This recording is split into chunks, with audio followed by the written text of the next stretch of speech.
Magandang umaga, mga kapatid. Huwag niyong gagalawin yung mga upuan, ha? Mandiyan yung espiritu ng mga kapatid natin. Every third Sunday, kami po mag-asawa at ibang mga kapatid natin ay laging nasa SGBC, Taguig. At na panumbalik na naman natin ang ating pagsuporta sa iglesyang yon every third Sunday of the month. At nitong nakaraang Sunday, sila po ay talagang tungtuwa sa salita ng Panginoon, nagbubunyi sila. At hanggang ngayon ay marami akong text na natatanggap mula kay Pastor Tony at sa iba pa, na talagang sila po daw ay namulat, nagliwanag sa kanila ang pagdating sa kaligtasan. Sapagkat ating pong sinimulan ang serye po ng Order of Salvation. Napakahalaga po yun sapagkat hindi po tayo lundag sa dilim, bahala na, sumasampalataya ko'y ligtas na. Well, totoo yan. Ang kaligtasan ay pagsampalataya lamang kay Jesus. Ganun kasimple. Pero kung ikaw ay ligtas na, hahanapin mo talaga ang laman ng kaligtasan yon. Kailangan lumago ka para tumibay ang iyong paniniwala sa kaligtasan. Kaya mo itong tindigan, kaya mo itong kamatayan, ano man mangyari, hindi ito mawawala sa iyo. At yun ang kanilang tinanggap, kaya nagpapasalamat sila. At inaasahan nila, sabi nila para 1 linggo lang daw yung lilipas na panibagong 1 buwan para magturo muli sa kanila. Salamat naman. At dito rin sa atin, alam natin, busog din tayo sa salita ng Panginoon. Sa pamagitan ni Pastor RJ, siya ang sumasagot sa mga preaching natin, Sunday School and morning, at sa hapon man si Brother Jojo. At mas maganda rin kung may mga special guest tayo pagka every third Sunday para tayo makarinig din ng mga mensahe sa ibang mga preachers. Ngayong umaga sa ating pong pagpapatuloy, ang kalagahan po, bunga po ng Order of Salvation na ating napag-aralan ay ang kayamanan nito. Ano ba yung kayamanan natin na dapat nating ipamuhay daily sa bawat araw ng ating buhay? Yung ating pong kaligtasan, ang kaligtasan ay mayroon po itong kayamanan na dapat nating ipamuhay sa araw-araw. At sinimulan natin ang aklat ng Ephesians at dito natin makikita yung bunga po ng Order of Salvation na kayamanan, iisa-isahin natin. At tayo ngayon ay nasa chapter 1, verse 7 to 12. Ang kayamanan ng Kristiyano at paano ito ipamumuhay. Mga kapatid, wala na bang pinakadakilang mensahe na dapat nating matutunan, maangkin, ay ang kaligtasan na sa tamang pananampalataya. So buksan natin ang ating mga Biblia sa Ephesians chapter 1, verse 7 to 12, sa pagpapatuloy po ng pag-aaral natin ng kayamanan ng Kristiyano at paano ito ipinamumuhay. Ganito po ang sabi sa verse 7. Sa Kanya'y mayroon tayong katubusan sa pamamagitan ng Kanyang dugo, nakapatawaran ng ating mga kasalanan, ayon sa mga kayamanan ng Kanyang biyaya, na pinasagana niya sa atin sa lahat ng karunungan at pagkaunawa, na ipinaalam niya sa atin ang hiwaga ng kanyang kalooban ayon sa mabuting layunin na kanyang itinakda kay Kristo bilang katiwala ng kaganapan ng panahon upang tipunin ang lahat ng mga bagay kay Kristo, ang mga bagay na nasa sangkalangitan at ang mga bagay na nasa ibabaw ng lupa. Sa Kanya ay tumanggap din tayo ng isang mana na itinalaga ng una pa man ayon sa layunin niya na gumagawa ng lahat ng mga bagay ayon sa Kanyang pasya at kalooban upang tayo na unang umasa kay Kristo ay mabuhay upang purihin ang Kanyang kaluwalhatian. Napakayaman po ng mga pananalitang ito. At hingin natin sa Diyos ang pagkaunawa, tayo po'y manalangin.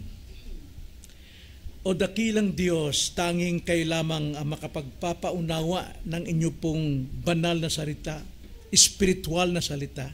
At ito'y sa pamagitan ng pagbibigay unawa ng banal na espiritu sa aming isipan. tulutan niyo po na wag pong umiral ang aming pong pangunawang laman sapagkat ito po ay ligaw pagdating sa iyong banal na kasulatan. Tulungan niyo kami na maunawaan namin ito sa tulong po ng iyong banal na Espiritu. Patatagin po ninyo ang aming pananampalataya.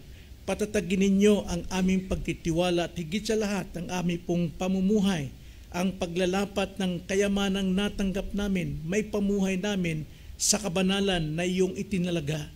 Kung paano niyong itinalaga ang mga tao sa kaligtasan, itinalaga mo rin sila na mamuhay po sa kabanalan. Ang lahat ng ito'y samot dalangin namin sa pangalan ng Panginoong Hesus. Amen.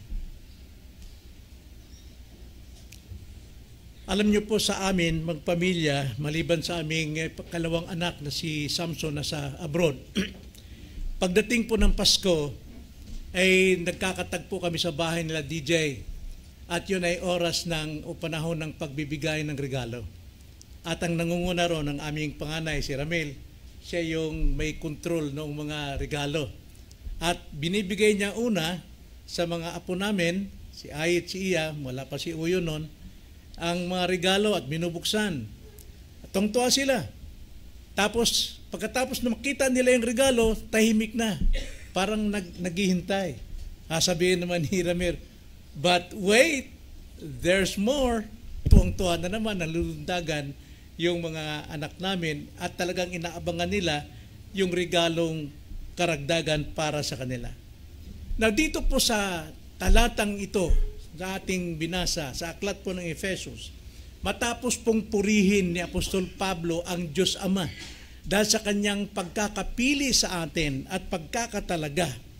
Mula sa verse 3 hanggang 6, inilatag naman ni Pablo ngayon ang kaligtasan. Inilatag ngayon paano iniligtas ng Diyos ang kanyang mga pinili before the foundation of the world. At ito po ay sinimulan sa verse 3 at hanggang katapusan po ng aklat ng Efesos. Yung una pong kayamanan na tinanggap natin ayon sa kaligtasan ay ang pagkakapili natin at pagkakatalaga ng Diyos. Ikalawa naman ay ang kayamanang katubusan. Ito yung inilatag ni Pablo ngayon na kaligtasan, katubusan. Katubusan ay naging posible sa mga pinili at itinalaga. Sapagkat kung ikaw ay pinili ng Diyos bago pa lamang likhain ang mundo, itinalaga ka rin para sa katubusan. Itinalaga ka sa pagiging bagong silang. Itinalaga ka sa lahat hanggang sa glorification. Ito ay katubusang gawa ni Kristo at ang layunin ng katubusang ito. Kaya simulan natin, mga kapatid, ang tatlong kayamanan ng katubusan na ipinahayag ng talatang ito sa atin, na dapat tayong matuwa, tayo ay dapat tumibay, dapat tayong lumakas sa ating pananampalataya at kaligtasan. Wow. I'm sorry mga kapatid, nasira yung aking outline, nabura lahat yung outline ko. Nabura. May nangyari. I'm sorry. Pero gayon pa man, ating ipahayag ngayon ang tatlong kayamanan ng katubusan. Unang kayamanan ng katubusan ay ang kapatawaran sa pamamagitan ng dugo ni Jesucristo. Ganito ang sabi sa ating teksto. Babasahin ko dito mga kapatid. Biglang nag-shutdown yung aking tablet. Nabura lahat.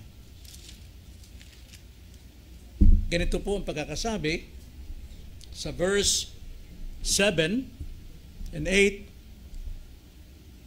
Sa Kanya'y mayroon tayong katubusan sa pamamagitan ng Kanyang dugo, sa kapatawaran ng ating mga kasalanan ayon sa mga kayamanan ng Kanyang biyaya, na pinasaganan niya sa atin sa lahat ng karunungan at pagkaunawa. Yan po ang sabi mga kapatid Yan po ang kayamanan ng katubusan, ang kapatawaran natin sa pamamagitan ng kanyang dugo. Now, ang pangunahing ideya rito, mga kapatid, ang ating kayamanan ay ang katubusan at kapatawaran na ibinigay ng sagana sa pamamagitan ng dugo ng ating Panginoong Hesukristo. Pag sinabi pong tayo po ay kanyang pinalaya sa pamamagitan ng katubusan ng kanyang dugo at kapatawaran, mga kapatid, tayo po ay dating alipin. Tulad po ng mga alipin sa panahong ito, sila po'y itinitinda sa palengke, inihilera sila roon. Noong kanilang mga amo, sila po'y alipin. Kawawa ang kanilang kalagayan. Ngayon marami po ang gustong bumili para magkaroon ng mga alipin, katulong sa bahay. Bago nila ito mapalaya sa pagkaalipin ng kanilang amo, kailangan nila itong tubusin. At napakalaking halaga ang pantubos para yung alipin po ay makalaya sa kanyang amo. Tayo din naman ay alipin ng kasalanan before. Tayo po ay kawawa sapagkat anumang dikta ng kasalanan, siya yung sinusunod natin. At kuminsan nasasanay tayo sa kasalanan, akala natin, ito na yung buhay. Napakasarap. Tayo kumikita, tayo nababantog dahil sa kasalanan, pero sa mata ng Diyos, tayo alipin ng kasalanan ito at ang bunga nito, ang bayad nito ay patungo sa kapamakan. At upang tayo makalaya sa pagkalipin ng kasalanan ito, kailangang bayaran ito ng halagang walang katumbas. At ang halagang walang katumbas nito ay walang iba kundi ang dugo ng ating Panginoong Hesukristo. Kailangan mo nang bayaran tayo ng dugo. Wala pong halaga ito. Bakit po? Pag sinabing dugo ni Kristo o dugo sa krus, kailangan si Kristong mag-alay ng kanyang sariling buhay. Diyos na nagkatawang tao, ibibigay niya ang buhay para pambayad sa iyo. Nang sa ganun makalaya ka. At para maibigay niyang kanyang buhay, dapat siyang mamatay. Kailangan siyang mamatay. Kailangan ang buhay ni Kristo ay mamatay upang dumanak ang dugo at ang dugo ang siyang pangtabon o pantubos sa ating kasalanan. Yung ransom po sa English, pantubos, yan po'y gamit po sa gawaing kidnapping. Tayo po'y nakidnap ni Satan at tayo inalipin ng kasalanan. At ang ransom na kailangan pambayad sa kidnapper na ito ay mismong buhay, kamatayan upang maibuhos ang banal na dugo ng ating Panginoon. At dito sa katubusan, dito natin nalalasap ang pribilehiyo po ng kapatawaran. Hindi lamang basta-basta tayo po'y humingi ng kapatawaran. Now, ang tama po talagang mayroon pong pribilehiyo na taong humingi ng kapatawaran ay ang mga Kristiyano. Bakit po? Sapagkat sa unang-unang pagkakataon nung sila'y maligtas, sila po'y pinatawad ng Diyos sa kanilang kasalanan mula sa simula, sa kasalukuyan at sa hinaharap. Kaya nga, sa tuwing ang Kristiyano ay nagkakasala, mayroon siyang guarantee na siya'y patatawarin sapagkat siya'y pinatawad na ng Diyos lahat-lahat. Kaya mahirap po para tayo ay magdala ng mga tao sa kaligtasan at sabihin natin, yung kasalanan mo, hingi mo ng kapatawaran. Paano sila makakahingi ng kapatawaran gayong sila ay alipin pa ng kasalanan? Kailangan mo nilang makilala si Kristo. Kailangan mo nilang sila'y makarinig ng Ebanghelyo, di ba? From the beginning, ikaw'y pinili at ikaw ay tinakda. At dahil ikaw'y tinakda, itinakda ka para tawagin. At ang pagtawag sa atin ay sa pamagitan ng Ebanghelyo. Lahat ng tao ay tinatawag sa pamagitan ng pangangaral ng Ebanghelyo, pero ang banal na Espiritu ang siyang tumatawag sa bawat nakikinig ng Ebanghelyo sa kanyang puso. Kung tawagin niyan ay effectual calling. At ang banal na Espiritu ang siyang kumikilos sa kanyang puso, binibigay siya ng bagong puso, bagong espiritu upang siya'y makaunawa sa kanyang kaligtasan. At dahil doon, nakakatanggap siya ng pagsisising totoo at pananampalataya. Kaya nga, once na siya po'y nakikinig ng salita ng Diyos at kumilos ang banal na Espiritu sa kanyang puso, naunawaan niyang ibanghelyo at nakikita niyang kanyang pagkamakasalanan, kaya siya ay humingi ng kapatawaran. Pumupunta siya sa Diyos, humingi ng kapatawaran at bumabaling kay Kristo bilang kanyang tagapagligtas. At ang pagbaling niya kay Kristo, ito po yung nangyari, ang katubusan. Ang katubusan ay sanhi ng gawa ng Diyos na ikaw ay binagong muli at binigyan ng pagsisisi at pananampalataya. Kaya ito po'y kayamanan natin. Hindi ito ang kinang lahat ng tao, maliban na lamang sa kanyang mga tinawag at mga iniligtas. Ngayon, kung ikaw naunawaan mo ito, pasalamat ka sapagkat ang Diyos ang nagpaunawa nito sa iyo, hindi sa iyong sarili. Sapagkat ang sarili nating kaunawaan laging kontra sa spiritual na bagay. Lagi mong kaaway. Tutulugan mo lang yan. Hihikaban mo lamang yan. Pero dahil bukas ka, yan po ay nakikita natin gumagawa ang Diyos sa iyo in common grace at higit sa lahat ay ang special grace. Kaya nga mga kapatid, napakalaga po para sa atin ang makinig ng salita ng Diyos. Sapagkat sa magitan ng pakikinig ng salita ng Diyos, gumagawa ang Diyos Espiritu sa iyong puso. At mapapansin mo na lamang na sa iyong pakikinig, dumarating ang pananampalataya. Di ba?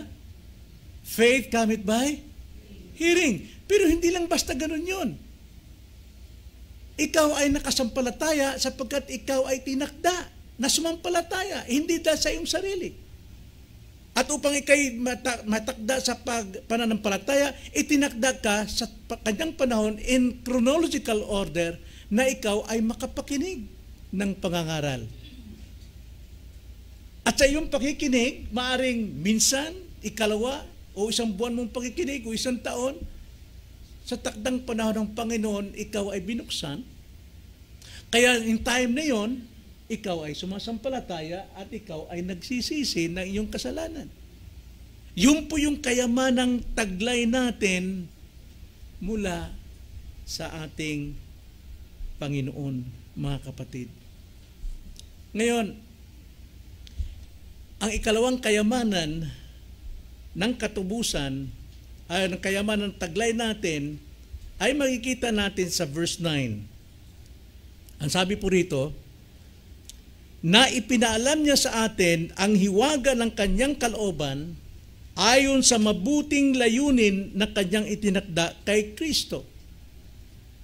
Bilang katiwala ng kaganapan ng panahon upang tipunin ang lahat ng mga bagay kay Kristo, ang mga bagay na nasa sangkalangitan at ang mga bagay na nasa ibabaw ng lupa. Ikalawang kayamanan ng katubusan, mga kapatid, una, ang kapatawaran sa kanyang dugo. Ikalawa naman ay ang pagkakaalam ng hiwaga ng kanyang kalooban. Now, hindi lahat ng tao nakakaalam ng hiwaga ng kalooban ng Diyos, kundi ito'y bunga ng katubusang tinanggap natin. Kaya ang katubusan ay isang kayamanan sa atin sapagkat dito tayo po ay pinakita sa atin, una, ang kapatawaran ng kanyang, sa pamamagitan ng kanyang dugo, at ikalawa, ang kaalaman tungkol sa kanyang hiwagang kalooban. So ano po ba yung hiwagang kalooban dito ng Panginoon? Now, ayon po sa ating teksto, ayon sa mabuting layunin na kanyang itinakda kay Kristo bilang katiwala ng kasaganaan ng panahon upang tipunin ang lahat ng mga bagay kay Kristo. Yun po yung hiwaga na ipinaalam sa atin ng Panginoon simula nung tayo po ay kanyang tinubos. Yung pong mga bagay na pagkaisahin kay Kristo ang lahat ng bagay sa langit at sa lupa. Ibig sabihin, si Jesus Christ ang Lord of Lords and King of Kings. Siya yung may kontrol ng lahat ng bagay. Kaya lahat ng ating pangangailangan, lahat ng ating pagtawag sa Diyos is in the name of Jesus Christ. Tanging kay Kristo lamang. Siya ang sentro ng buhay ng Kristiyano. At ito ang hiwaga ng kanyang kalooban. Now, pag sinabing hiwaga, parang mahirap unawain. Sa lumang tipan ay hindi talaga ipanahig sa atin yung hiwagang ito. Pero pagdating sa bagong tipan, ito'y lantad na sa atin sapagkat bukas ng ating isipan sa katubusan. Nung tayo po yung natubos, napakalinis na po, isipan po ng ating Panginoon ay taglay natin. So, at ang sabi pa rito mga kapatid, yung kanya pong layunin ng ng kanyang kalooban ay ayon sa mabuting layunin na kanyang tinakda kay Kristo. Kay Kristo lamang. Basahin natin muli ang verse 10. Bilang katiwala ng kaganapan ng panahon upang tipunin ang lahat ng mga bagay kay Kristo, ang mga bagay na nasa kalangitan at ang mga bagay na nasa ibabaw ng lupa. Then 11, sa Kanya ay tumanggap din tayo ng isang mana na itinalaga na ng una ayon sa layunin niya na gumagawa ng lahat ng mga bagay ayon sa Kanyang pasya at kalooban upang tayo na unang umasa kay Kristo ay mabuhay upang purihin ang Kanyang kaluwalhatian. Nasabi po rito, sa Kanya ay tumanggap din tayo ng isang mana. Isang mana na itinalaga ng una pa ayon sa layunin niya na gumagawa ng lahat ng bagay ayon sa Kanyang pasya. Now, ang mana na ito, alam natin, 1 Peter chapter 1 verse 3, ay yung ating kaligtasan na iniingatan ng Diyos sa Kanyang kalangitan, sa Kanyang kaharian, sa pamagitan ng pananampalataya, at sa pamagitan ng pananampalataya, dito natin ipamumuhay ang katiyakang ito, ang pamanang ito na binigay sa atin ng ating Panginoon. So dito mga kapatid, napakalaga po na ating makita ang kayamanang ito na taglay natin simula nung tayo po'y matubos. At ang katubusan natin ay bunga ng Kanyang pagtatakda mula sa walang hanggan sa katubusan.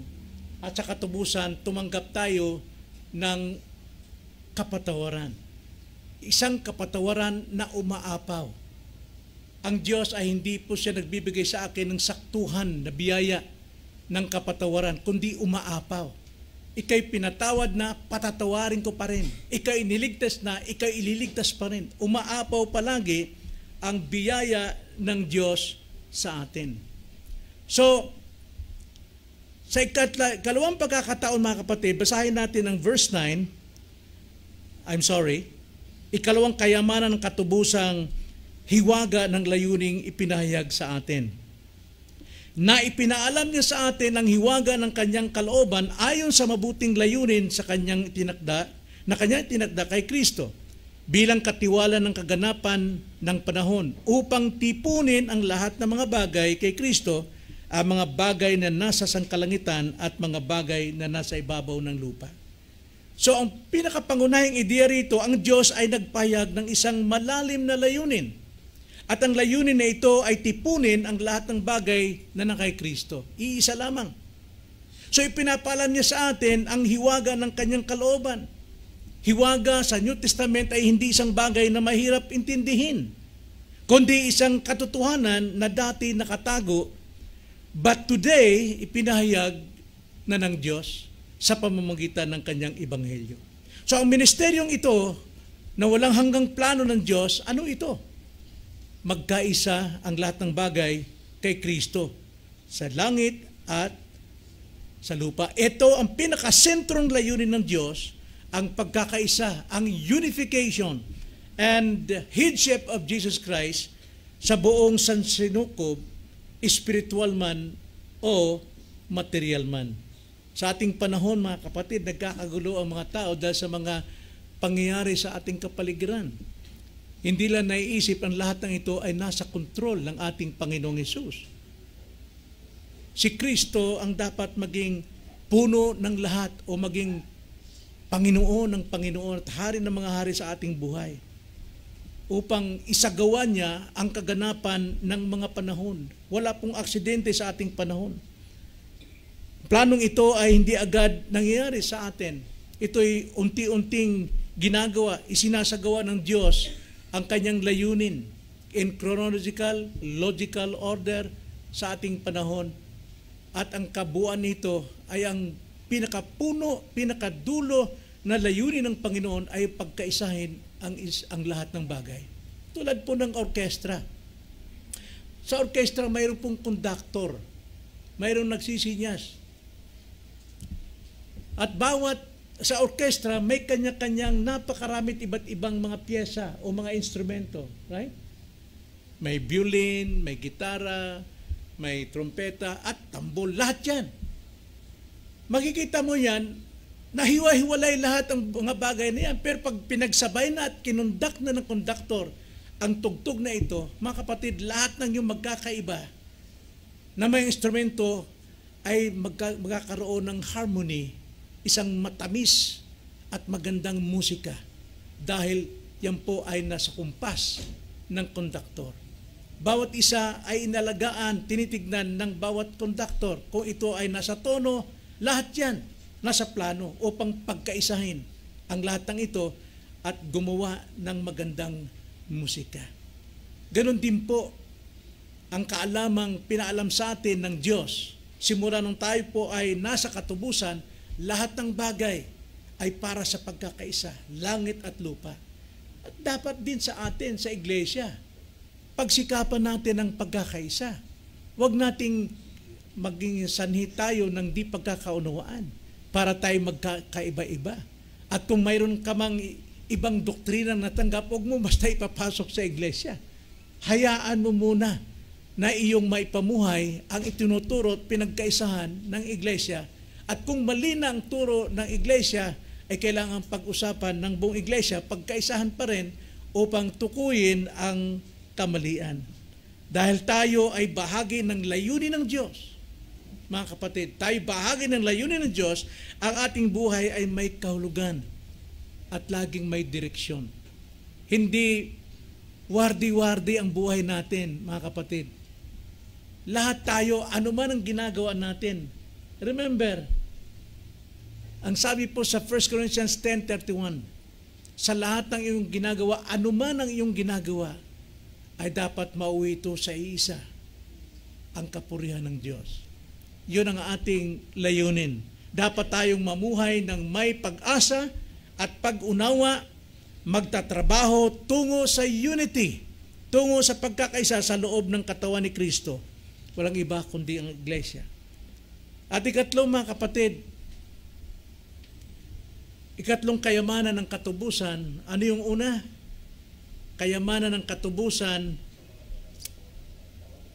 kapatawaran sa kanyang dugo. Ikalawa, hiwaga ng layuning ipinahayag. Yung hiwaga ng layuning ipinahayag, ang pagkakaisa ng langit at lupa. At ikatlo, ang kalwalatiang itinalaga. Mayroon pong glory na itinalaga, itinakda. Verse 11, mga kapatid, ganito po ang pagkakasabi. Sa Kanya ay tumanggap din tayo ng isang mana na itinalaga ng una pa ayon sa layunin niya na gumagawa ng lahat ng mga bagay ayon sa kanyang pasya at kalooban upang tayo ng unang umasa kay Kristo ay mabuhay. Mabuhay upang purihin ang kanyang kaluwalhatian. Ito yung chief end of man. Lahat po ang ating buhay ay hindi para sa ating sariling kapurihan, but for all the glory of God. Yun yung chief end natin.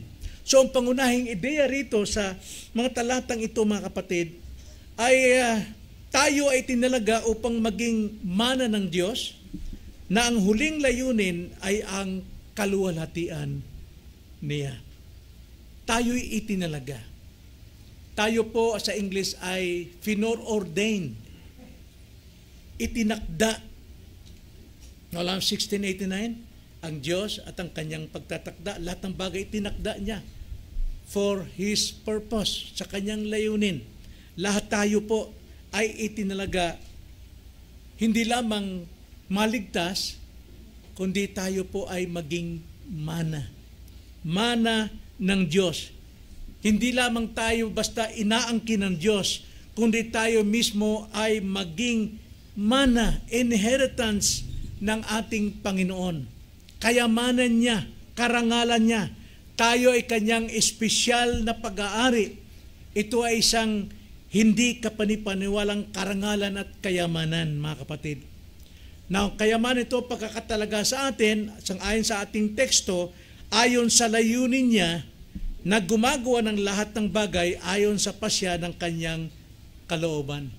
So walang makakapagreklamo dyan at walang makakasalungat sa pagtatalaga ng Panginoon ito na tayo maging mana, sapagkat ito'y layunin niya na gumagawa sa lahat ng bagay ayon sa pasya ng kanyang sariling kalooban. Hindi po kalooban ng tao, kundi sariling kalooban. So muling binibigyan diin ang pagkasoberano ng Diyos dito. Walang sino mang maaring makakontrol o walang sino mang maaring makapakialam sa kanyang layunin ayon sa kanyang sariling kalooban. Lahat, maging ang buhay at kaligtasan, ay umaayon sa perpektong kalooban ng Diyos. Hindi nagkamali ang Diyos sa pagliligtas sa iyo, at hindi ka nagkamali o hindi rin nagkamali ang Diyos na ikay sumampalataya. Hindi nagkamali ang Diyos na ikay makapakinig ng salita ng Panginoon. Hindi rin nagkamali ang Diyos na magbabago ang buhay mo. Ito'y layunin ng Panginoon sa iyong pagkakatalaga. Kung tinawag ka ng Panginoon, nakatalaga ka para sa kanyang sariling kalooban upang tayo maging kapurihan ng kanyang kaluwalhatian. Yun po ang layunin. Kaya tayo iniligtas hindi para sa ating sariling kapakanan lamang, kundi ang lahat ng ito ay magkaroon ng symphony, isang magandang tugtog, ang kapurihan ng Diyos. Maluwalhati siya. Tulad ng sinasabi sa Romans 11 verse 36, mula sa Kanya, sa pamagitan niya at para sa Kanya ang lahat ng kaluwalhatian. Amen. So upang tayo'y maging kapurihan ng Kanyang kaluwalhatian, ito'y pangwakas na layunin ng lahat ng gawa ng Diyos. Ang kaluwalhatian ng Diyos, ang sukdulan ng ating pag-iral sa mundong ito. Kaya lahat ng ating ginagawa, dapat ginagawa natin para sa Kanyang kapurihan at kaluwalhatian. At labas diyan, tayo po ay nasa kasalanan. Tulad po ng korona ng isang hari. Ang hari, pag walang korona, wala siyang silbing hari.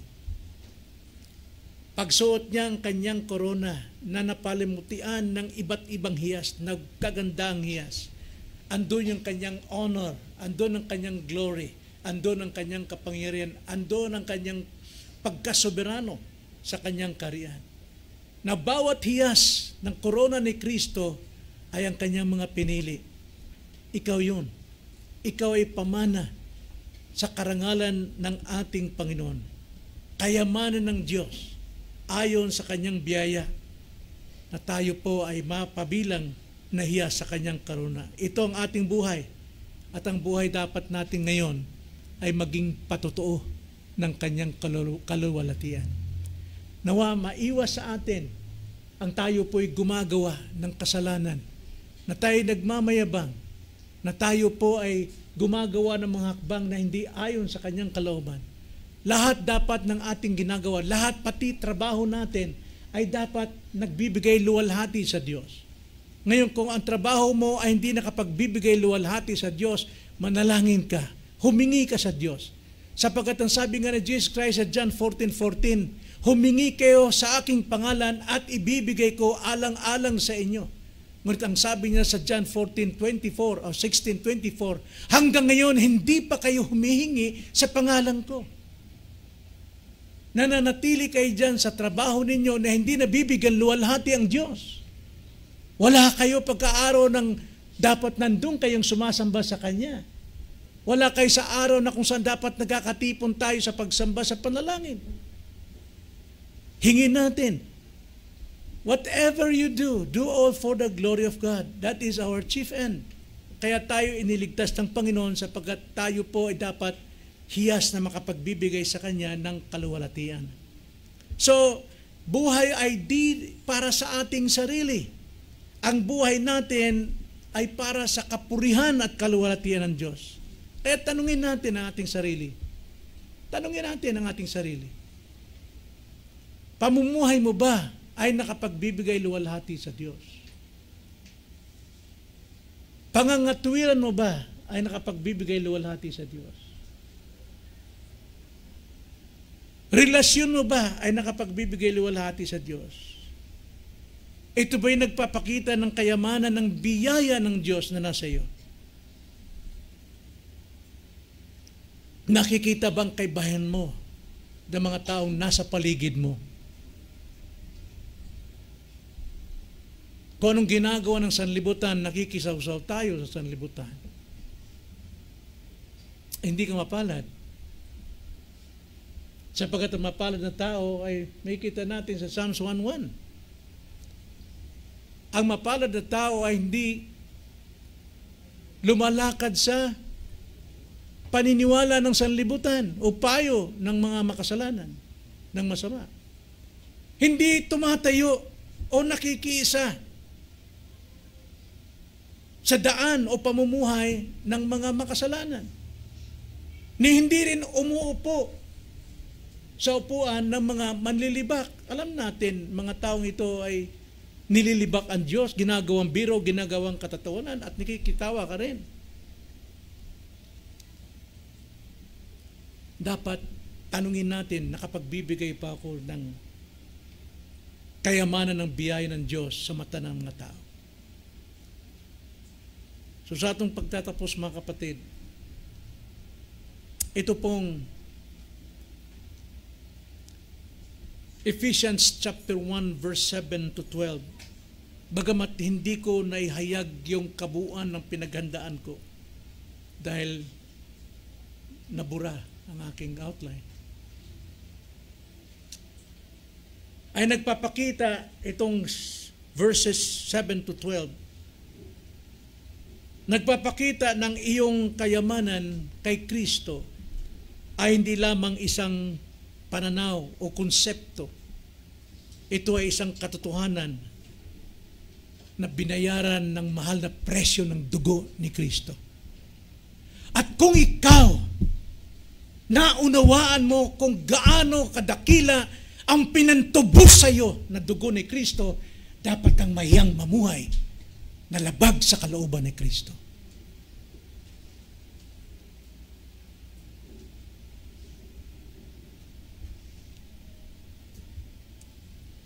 Ikaw ay natubos sa iyong pagkaalipin ng kasalanan at pinatawad ng lubusan.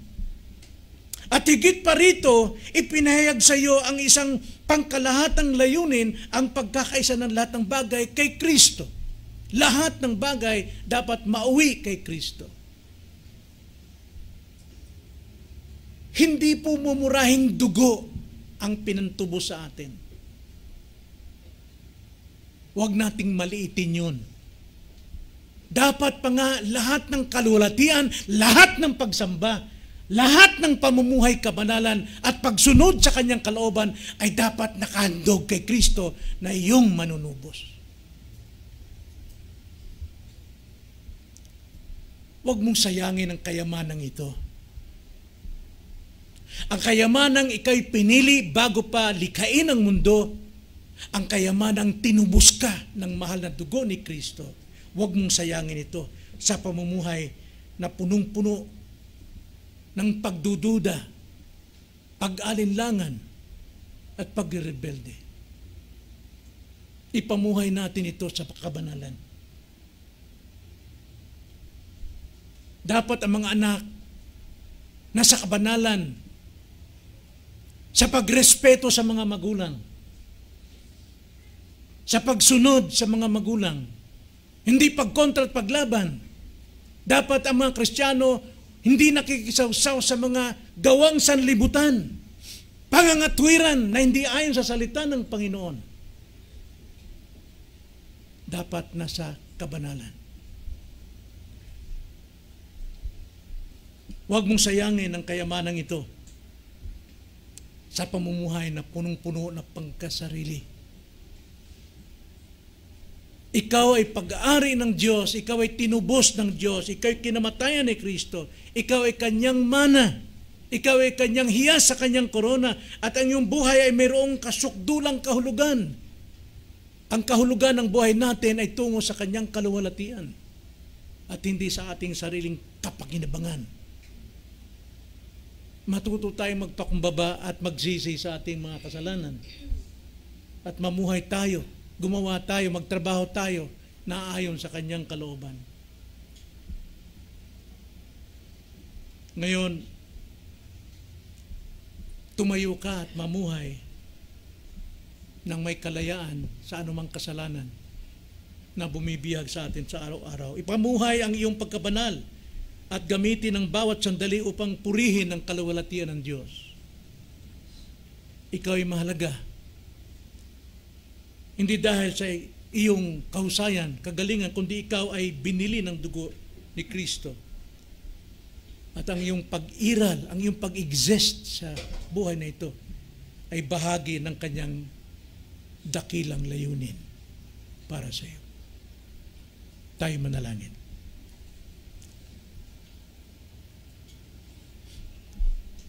Panginoon, tunay ng salita ninyo ay buhay at ito po ay nangungusap sa aming mga puso. Nagbibigay liwanag sa landas naming madilim sa kasalanan at nagbibigay liwanag upang makita namin ang sukdulan, ang bukal ng liwanag, walang iba kundi si Kristo. Nawa, tulungan niyo kami sa iyong biyaya na kami matutong magpakumbaba at umamin ng kasalanan at magsisi at magbago ng buhay, hindi sa aming pangsariling kasiyahan, kapakinabangan, kundi para sa iyong kaluwalhatian lamang. Maraming salamat po. Ito ang aming dalangin sa pangalan ng Panginoong Hesus. Amen.